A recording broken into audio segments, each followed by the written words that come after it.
balanced diet means everything in moderation. So we get our, first of all, macronutrients from carbohydrate, from fats, and from protein, of course, and everything in moderation. Now, these days, people do argue, okay, are we eating too much carbohydrate? And some people will go for a low carb diet these days for weight loss, for example.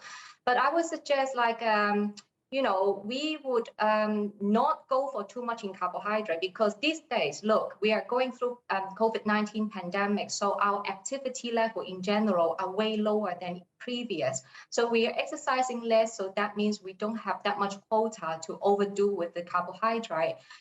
So because eating too much carbohydrate, especially the refined carbohydrate from white rice, white bread, or even the sugar or sodas, sugary beverages, they are related to increased glucose in our body. And having too high in the blood glucose, blood insulin, or triglyceride, and these are associated with type 2 diabetes and cardiovascular disease. So watch out the carbs. So carbs can be bad for you. Can some carbs be good for you? Of course, because some carbs are higher in fiber content depending on their, the processing. So for example, we do encourage people to opt for more low glycemic index grains, which means they're whole grains. So it could be like brown rice, red rice, wild rice, whole wheat, whole grain pastas, whole wheat bread, those kind of things. And eat more lentils and legumes, and they're naturally higher in fiber. So these things, they are better for our glucose control, insulin, and maybe they're better for weight management as well, because they give you, fuller for longer. You feel fuller for longer.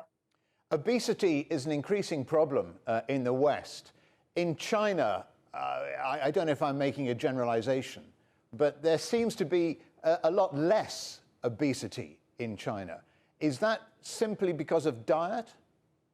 I would say it could be the reasons for obesity. Let's put it this way. There are many reasons leading to obesity. It could be genetic, it could be some medical reasons, but majority of the obesity are contributed by sedentary lifestyle and overeating in terms of the calorie intake. And possibly in general, people in China, in Asia, maybe possibly that we have more exercise in general. We walk more maybe instead of driving door to door.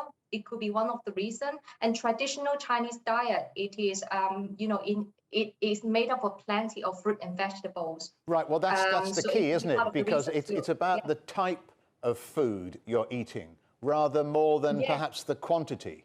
Yes.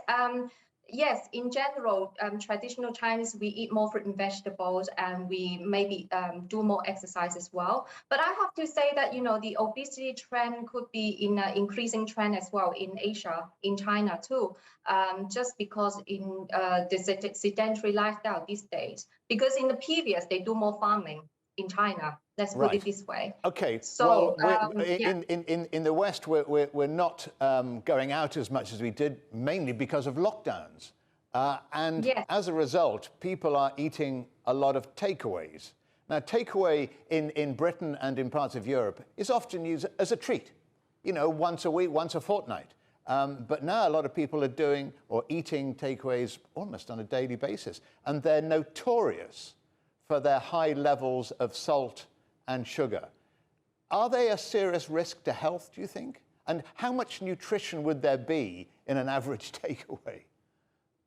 Well, it depends. For example, like a Chinese takeaway, for example, if you're ordering like a decent portion of fried rice or fried noodles, it could be like over 1,000 calories based on some database. So I would say takeaway, the downside of takeaway could be, first of all, the portion size in general is quite big. Secondly, it could be loaded with sodium and fat, and depending on the cooking methods as well. Is there a way of keeping track of the amount of salt and sugar you are consuming in your diet? Well, if you want to keep track on, the amount of sodium and fat that you're taking, I would suggest, look at the food label at all time if that's available. Right. Now, some restaurants, they do provide the nutrition labeling on their menu. Do you think they should put that nutrition level on the menu?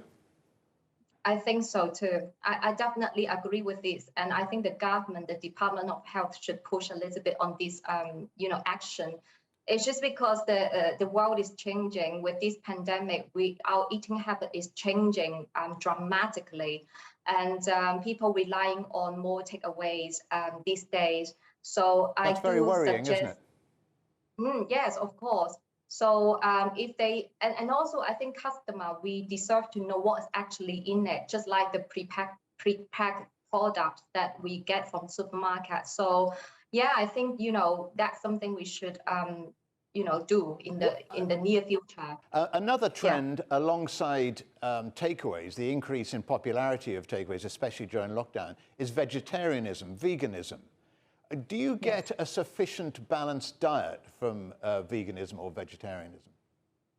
Well, plant-based diets can be healthy, and research shows that they can help reduce the chance of chronic disease such as type 2 diabetes, heart disease, and certain type of cancers. However, you should plan your plant-based diet carefully because some nutrients could fall short easily.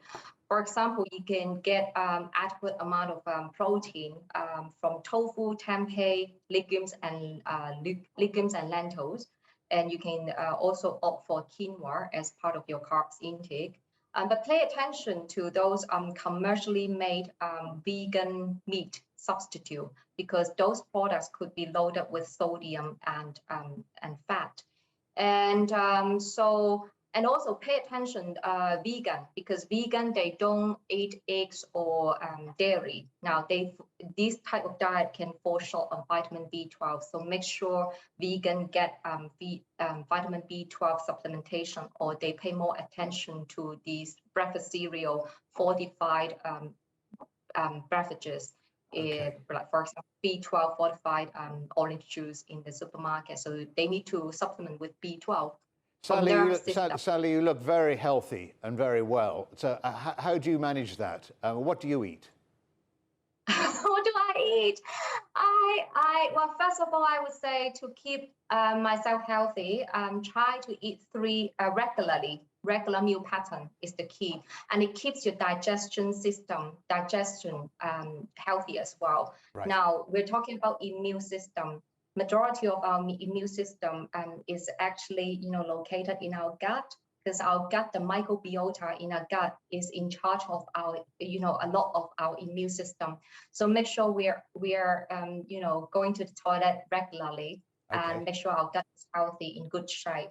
Then your immunity should be in a good shape as well. And also don't forget that a lot of our nutrition is absorbed through our small intestine. So if you have a good gut health, your nutrition is absorbed properly, and that will lead to good health and good skin. Sally Poon, many thanks to you for joining us on The Agenda. Thank you.